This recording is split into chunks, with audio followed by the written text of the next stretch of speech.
हालात जिस तरह से बदल रहे हैं पूरी दुनिया में, चर्च के बाहर भी और चर्च के अंदर भी, और फिर हम सब मसीही भाई बहनों की जिंदगी में आ रही पर्सनल प्रॉब्लम्स, मुश्किल हालात, रिलेशनशिप इश्यूज, फैमिली की तरफ से बातें सुनना, फाइनेंशियल प्रॉब्लम्स, ऐसी बहुत सी चीज़ें हैं जो हमें कई बार परेशान कर देती हैं। हम परेशान हो जाते हैं और कहते हैं कि प्रभु कब आएगा, कब आएगा, कब हमारा फाइनल रिडेम्पशन होगा, इस बुराई दुष्टता से भरी हुई दुनिया से हमें कब नजात मिलेगी, कब तक खुदा, कब तक। लेकिन आज मैं आपको सुनिए, आज मैं आपको बहुत ही जरूरी मैसेज देना चाहता हूं यहां पर, जो आपके लिए, मेरे लिए और सब सच्चे प्रभु यीशु के मानने वालों के लिए है। इस मैसेज को देखने के बाद आप पहले जैसे नहीं रहेंगे और नहीं रहने चाहिए। अगर आप इस मैसेज को ध्यान से सुनते, समझते और इन वचनों के हिसाब से अगर अपनी जिंदगी को चलाना शुरू कर देते हैं तो देखिए, तकरीबन जब भी पवित्र बाइबल में बात हुई है अंतिम वक्त की, अंतिम समय की, प्रभु यीशु के दूसरे आगमन की, तो बाइबल में एक शब्द, एक वर्ड है जिसके ऊपर बहुत ही ज्यादा जोर दिया गया है, प्रभु यीशु के द्वारा भी और उसके प्रेरितों के द्वारा भी, और वो शब्द है धीरज, सब्र, यानी इंग्लिश में पेशेंस और एंडोरेंस। अब मतलब क्या है पेशेंस का? जब हम गूगल में जाकर सर्च करते हैं और ऑक्सफोर्ड के आधार पर देखते हैं इसका मतलब, तो इसका मतलब है, पेशेंस का सबसे पहले मतलब है the quality of being able to stay calm, the quality of being able to stay calm and not get angry, especially when there is a difficulty or you have to wait for a long time। मतलब कि वो quality जिसमें कि आपके अंदर ये योग्यता है, आपके अंदर ये एबिलिटी है कि आप शांत रह सकते हैं, कि आप क्रोधित नहीं होंगे, आपके अंदर बदलाव नहीं आएगा, खासकर जब आप लंबे वक्त से इंतजार कर रहे हैं और आप लंबी प्रतीक्षा में हैं। दूसरा, एंड्योरेंस। अब एंड्योरेंस का क्या मतलब बताया गया, यहां पर लिखा है द एबिलिटी यानी योग्यता to continue doing something painful और difficult for a long period of time without complaining. मतलब ऐसी योग्यता कि जिसमें आप लगातार कुछ दर्दनाक या कुछ मुश्किल कर रहे हैं लंबे समय से, बिना किसी कंप्लेन के, बिना कोई शिकायत किए हुए। नाउ आइए हम कुछ वचन पढ़ते हैं पवित्र बाइबल से और समझते हैं इस बात को और ज्यादा गहराई और ज्यादा स्पष्टता से। अब इन दो बातों को जरूर अपने ध्यान में रखना, जो डेफिनेशंस हमने पढ़ी हैं, एंड्योरेंस की और पेशेंस की।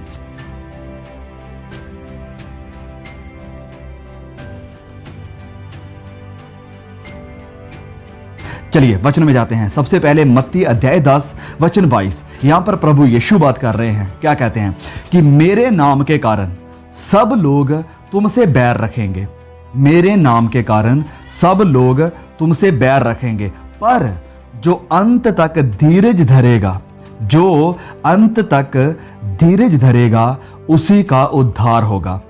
नाउ आगे मत्ती अध्याय 24, जो कि काफी फेमस चैप्टर है अंतिम समय को लेकर। अंतिम समय किसमें बात हुई है? प्रभु यीशु के दूसरे आगमन किसमें बात हुई है?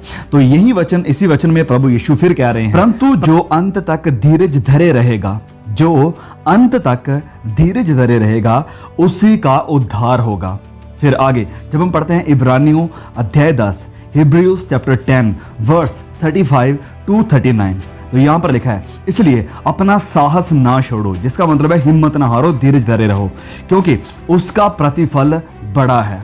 क्योंकि तुम्हें धीरज धरना अवश्य है, धीरज धरना जरूरी है, सब्र करना जरूरी है, ताकि परमेश्वर की इच्छा को पूरी करके, ताकि परमेश्वर की मर्जी को पूरा करके तुम प्रतीक्षा का फल पाओ। आगे लिखा है, क्योंकि अब बहुत ही थोड़ा समय रह गया है जबकि आने वाला आएगा और देर ना करेगा, और मेरा धर्मी जन विश्वास से जीवित रहेगा। मेरा धर्मी जन विश्वास से वचन में लिखा है जीवित रहेगा। फिर आगे, और यदि वह पीछे हट जाए यदि वह पीछे हट जाए तो मेरा मन उससे प्रसन्न नहीं होगा। अगर वह पीछे हट जाता है, अगर वह धीरज नहीं रखता है, अगर वह विश्वास में बना नहीं रहता है, तो प्रभु यीशु कहते हैं, परमेश्वर कहते हैं, वचन ये कहता है कि मेरा मन उससे प्रसन्न नहीं होगा, खुश नहीं होगा। फिर आगे, पर हम हटने वाले नहीं कि नाश हो जाएं, पर विश्वास करने वाले हैं कि प्राणों को बचाएं। आगे जब हम पढ़ते हैं दूसरा तिमोथियस अध्याय 2 वचन 12 में, तो यहां पर संत पौलुस बात कर रहे हैं। तो क्या कहते हैं कि यदि हम धीरज से सहते रहेंगे, अगर हम धीरज से सब्र के साथ सहते रहेंगे, तो उसके साथ राज्य भी करेंगे। यदि हम उसका इनकार करेंगे, मतलब कि अगर हम सब्र नहीं रखेंगे, परेशान हो जाएंगे, शिकायत करना शुरू कर देंगे और परमेश्वर को त्याग देंगे, उसका इनकार कर देंगे, तो वचन कहता है, पौलुस कह रहे हैं कि वह भी हमारा इनकार करेगा। फिर आगे थेसलोनिके की कलीसिया को पौलुस फिर लिखते हैं, दूसरा थेसलोनिकियों अध्याय 3 वचन 5, 2 थेसलोनियंस चैप्टर 3 वर्स 5 लिखा है, परमेश्वर के प्रेम और मसीह के धीरज की ओर प्रभु तुम्हारे मन की अगुवाई करे। परमेश्वर के प्रेम और मसीह के धीरज की ओर प्रभु तुम्हारे मन की अगुवाई करे। फिर आगे याकूब अध्याय 5 वचन 7 से लेकर 8 तक, जेम्स चैप्टर 5 वर्स 7 to 8। तो यहां पर याकूब भी लिख रहे हैं कि इसलिए हे भाइयों, प्रभु के आगमन तक धीरज धरो, जैसे किसान पृथ्वी के बहुमूल्य फल की आशा रखता हुआ प्रथम और अंतिम वर्ष होने तक धीरज धरता है। तुम भी धीरज धरो और अपने हृदय को दृढ़ करो, क्योंकि प्रभु का आना या प्रभु का आगमन निकट है, नजदीक है। ओके, सो यहां पर मैं एक स्टोरी आपके साथ शेयर करना चाहता हूं, जो कि है मोसेस की स्टोरी। और मोसेस की जो स्टोरी है, जो मूसा की कहानी है, वो एक पैरेलल है, समानता है प्रभु यीशु के साथ। इसके ऊपर हमने ऑलरेडी एक पर्टिकुलर वीडियो बनाया हुआ है, बहुत ही डिटेल्ड वीडियो है, जिसमें हमने देखा है कि कैसे मूसा की जिंदगी में जो कुछ भी हुआ, ये सब कुछ प्रभु यीशु की जिंदगी में भी हुआ। मतलब कि प्रभु यीशु की कहानी परमेश्वर ने मूसा के द्वारा ऑलरेडी सारी बयान कर दी थी, डिस्प्ले कर दी थी हमारे सामने। अब एक उदाहरण को या एक पैरेलल को, एक समानता को अब हम यहां पर देखेंगे। जब हम जानते हैं कि इजरायली लोग गुलामी से बाहर आ गए थे और वह वहां पर इंतजार कर रहे थे, और मूसा है वो पहाड़ के ऊपर जाता है, जब परमेश्वर उसे 10 आज्ञाएं देते हैं, मूसा पहाड़ के ऊपर जाता है और वह वहां पर परमेश्वर के साथ 40 दिन 40 रातें मूसा जो है परमेश्वर के साथ रहता है।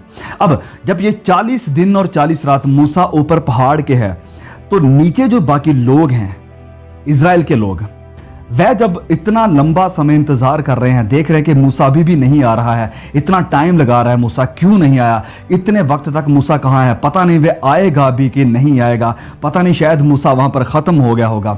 ये सारी बातें करते हुए, सारी कंप्लेन करते हुए, क्वेश्चन करते हुए, उनके अंदर ये जो एंड्योरेंस था, जो पेशेंस था, सब्र था, वह खत्म हो जाता है, वह नहीं रहता है।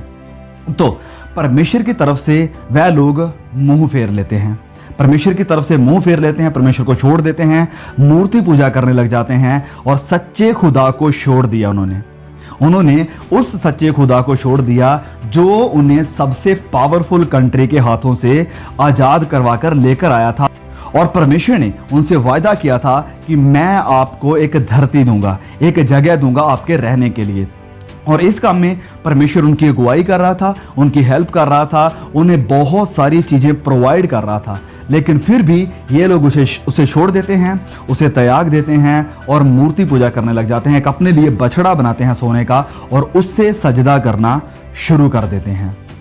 जो मोहब्बत थी उनके अंदर खुदा के प्रति, जो पहले दिन जब वे उस देश से निकले थे, जो आग थी उनके अंदर परमेश्वर के प्रति, जो दुआएं वह करते थे परमेश्वर के सामने कि प्रभु हमें आजाद कर इस जगह से, वो सारी आग, वो सारी मोहब्बत ठंडी हो चुकी है। और सेम पैरेलल, यही समानता हम देख सकते हैं आज के इन अंतिम दिनों में, इस अंतिम वक्त में। प्रभु यीशु इस पृथ्वी पर आए, अपनी जान को कुर्बान किया, मुर्दों में से जिंदा हो गए और फिर वापस अपने पिता के पास चले गए और कहकर गए कि जैसे मैं जा रहा हूं वैसे दोबारा इस पृथ्वी के ऊपर आऊंगा। लेकिन अब हम जो नीचे इंतजार कर रहे हैं, बहुत से लोगों का प्रेम जो है वो ठंडा हो चुका है, जैसे इजरायलियों का ठंडा हो गया था। जैसे उनकी मोहब्बत, उनके अंदर जो परमेश्वर के प्रति आग थी वो खत्म हो चुकी थी, वो ठंडी हो चुकी थी, ऐसे ही आज हुआ है। और प्रभु यीशु ने कहा मत्ती अध्याय 24 वचन 12 में कि अधर्म के बढ़ने से, अधर्म के बढ़ने से, अधर्म इतनी तेजी से बढ़ रहा है कि there is not a limit at all. अब कोई हद नहीं रही है इस चीज की, अधर्मता की, बुराई की, इस तरह की विकेडनेस की। हर तरफ अगर आप देखें तो बुराई खुलेआम बढ़ रही है, हदें पार कर दी हैं। स्क्विड गेम जो अभी नेटफ्लिक्स के ऊपर काफी पॉपुलर हो रही है, बहुत लोग इसे पसंद कर रहे हैं। क्या है उसमें, क्या है उसमें? बस कत्लेआम, खुलेआम लोगों को मार रहे हैं। इतना ज्यादा वायलेंस, इतना ज्यादा अधर्म है उसके अंदर, लेकिन लोग इसे खूब प्यार दे रहे हैं, लोग इसे बहुत पसंद कर रहे हैं। वचन में लिखा है कि अधर्म के बढ़ने से, बुराई के बढ़ने से, अपवित्रताई के बढ़ने से बहुतों का प्रेम ठंडा हो जाएगा। प्रभु यीशु ने यह बात कही थी, प्रभु यीशु ने यह भविष्यवाणी की थी कि बहुतों का प्रेम ठंडा हो जाएगा। हो गया है ऐसा, यस, ऐसा हो चुका है। आप पर्सनली सुनिए मेरी बात को, यह मेरे लिए भी है और आपके लिए भी है। आप पर्सनली अपने आप से पूछिए, अपने आप से यह सवाल पूछिए कि कितना वक्त आपकी नजरें, सुनिए इस बात को, कितना वक्त आपकी नजरें दुआ में और बाइबल में खुदा के ऊपर रहती है? कितना वक्त आपकी नजरें खुदा की तरफ रहती है और कितना वक्त आपकी नजरें आपके मोबाइल की स्क्रीन के ऊपर रहती है? सोचिए इसके बारे में, जरा सोचिए इसके बारे में कि आप प्रार्थना में कितना वक्त गुजार रहे हैं, पवित्र बाइबल के साथ कितना वक्त गुजार रहे हैं, परमेश्वर के साथ आपका कितना समय बीत रहा है। प्रेम ठंडा हो जाएगा। क्या आप खुदावंद यीशु मसीह का इंतजार कर रहे हैं? क्या आप सच में खुदावंद यीशु मसीह का इंतजार कर रहे हैं? Are you really waiting for the Lord?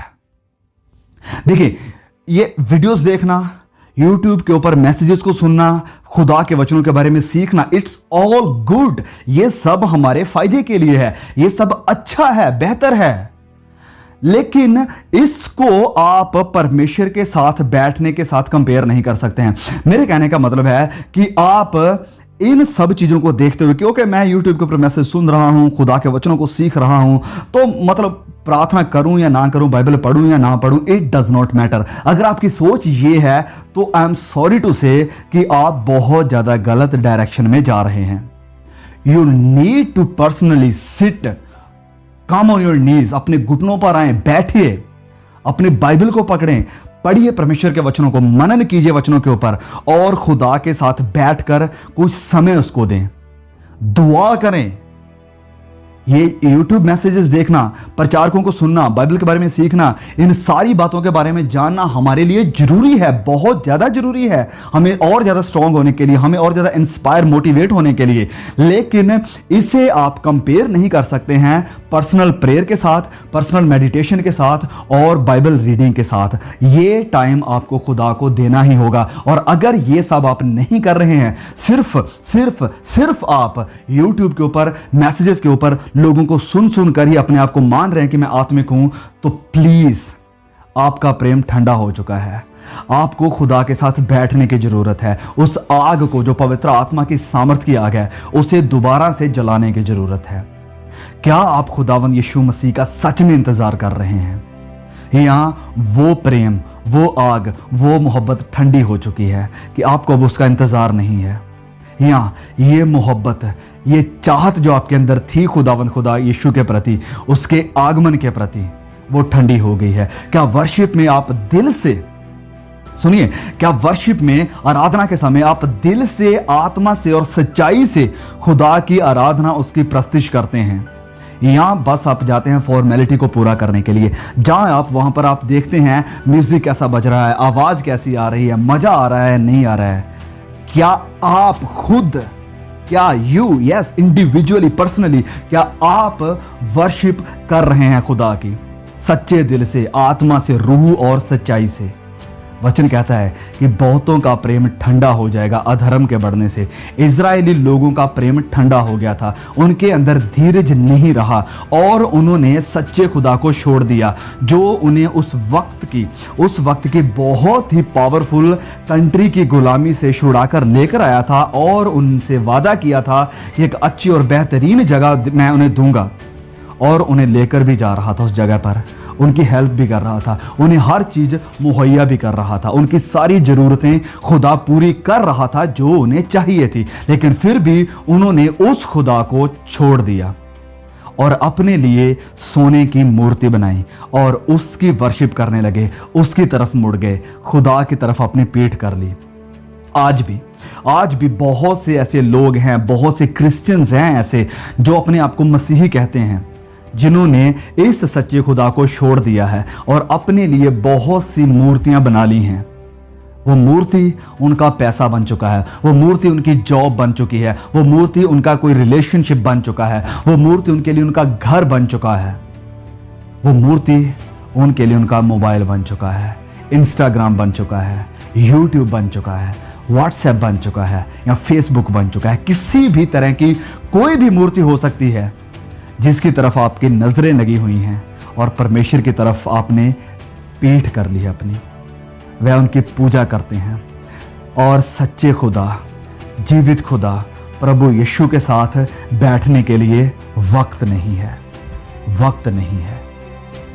Dheeraj, patience, endurance परमेश्वर चाहते हैं उसकी अंतिम वक्त की कलीसिया के अंदर, कि आपके अंदर धीरज हो, सब्र हो। लोग मजाक बनाते हैं प्रभु यीशु के दूसरे आगमन का, जैसे कि संत पतरस ने ऑलरेडी पवित्र आत्मा से भरपूर होकर इस बात को देख लिया था कि अंतिम वक्त में ऐसे लोग आएंगे जो यीशु के दूसरे आगमन का मजाक बनाएंगे। लेकिन आप जो प्रभु यीशु की चुनी हुई प्रजा हैं, आप जो खुदा के चुने हुए लोग हैं, जो खुदा की संतान है, जो प्रभु यीशु के बेटे और बेटियां हैं, आपके लिए और मेरे लिए परमेश्वर का यही वचन है।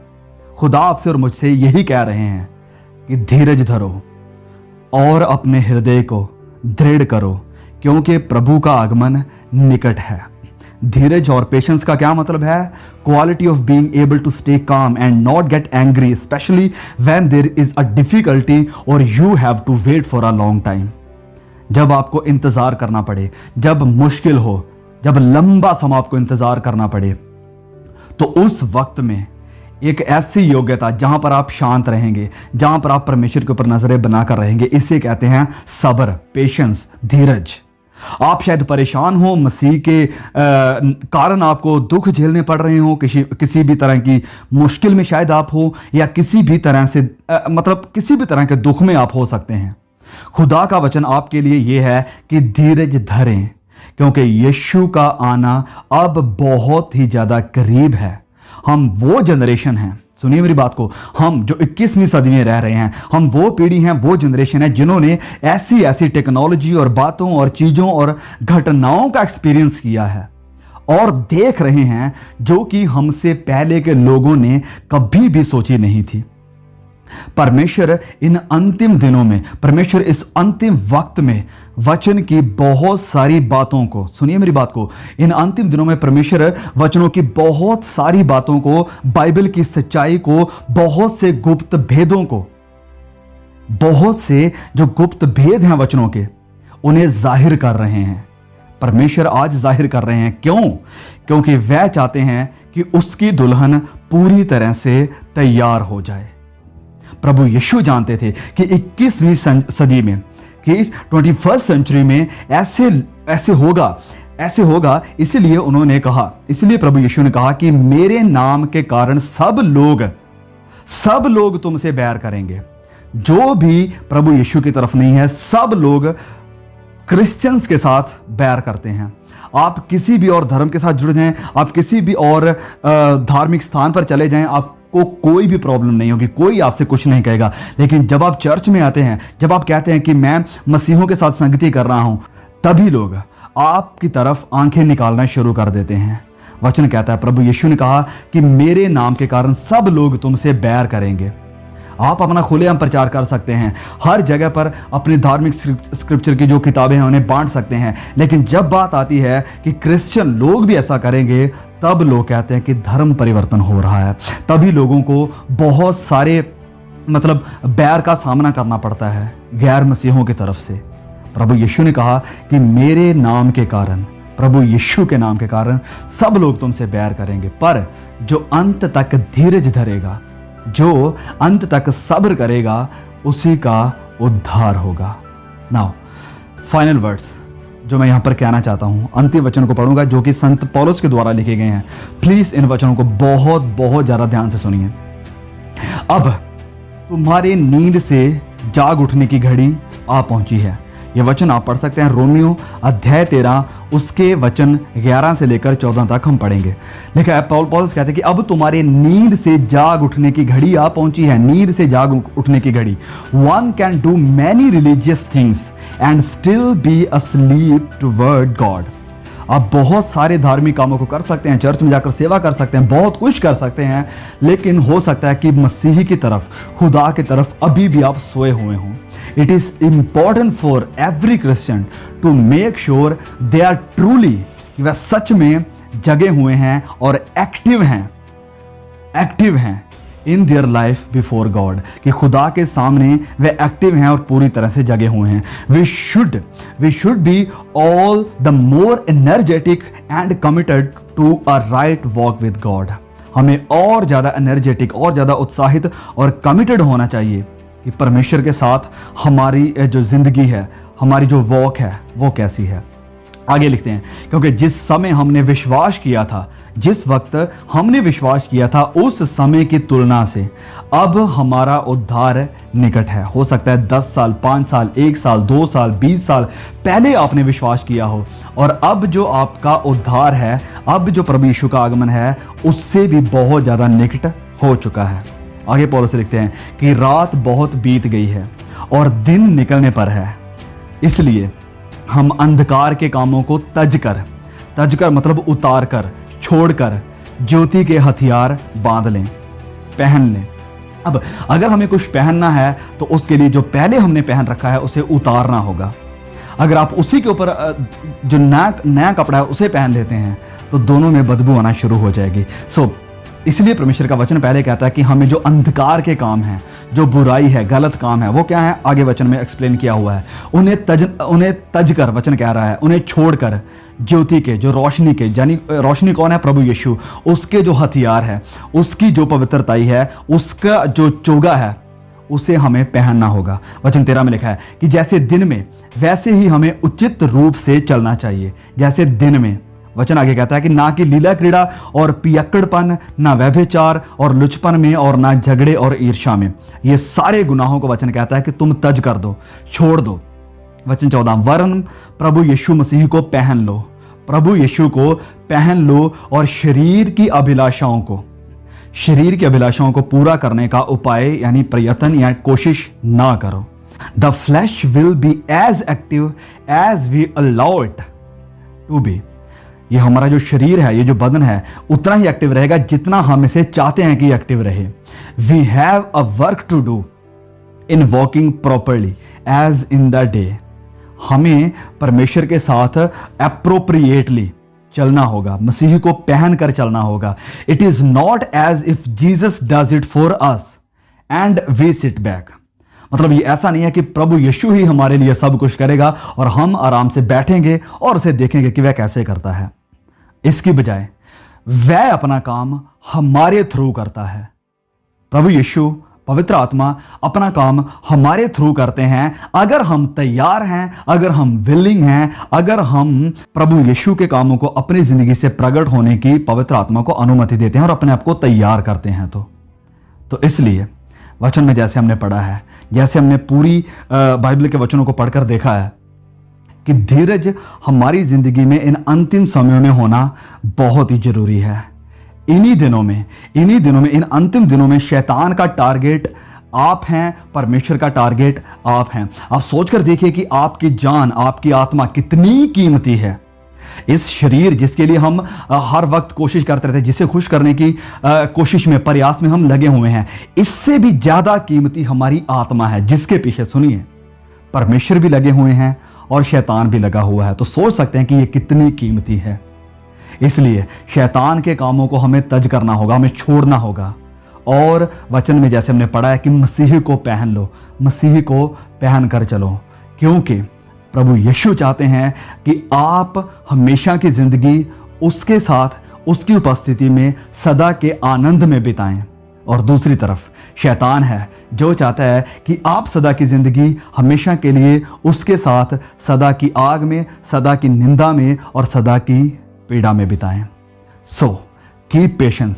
परमेश्वर आपके दर्द को, आपकी तकलीफ को, आपके रोने को, आपके आंसुओं को देख रहा है, जानता है, लेकिन आपसे वह कह रहा है कि सब्र करो, पेशेंस रखो, धीरज धरो। आपका छुटकारा, आपकी नजात, आपका उद्धार अब बहुत ही निकट है। सो अगर आपने कुछ ना कुछ इस वीडियो से लिया है, कुछ ना कुछ आपको मोटिवेट किया है इस वीडियो से, प्लीज़ इस मैसेज को शेयर करना ना भूलिए, जरूर शेयर कीजिए। बहुत से हमारे मसीह भाई बहनों को ज़रूरत है इसकी। May God bless you all, see you again.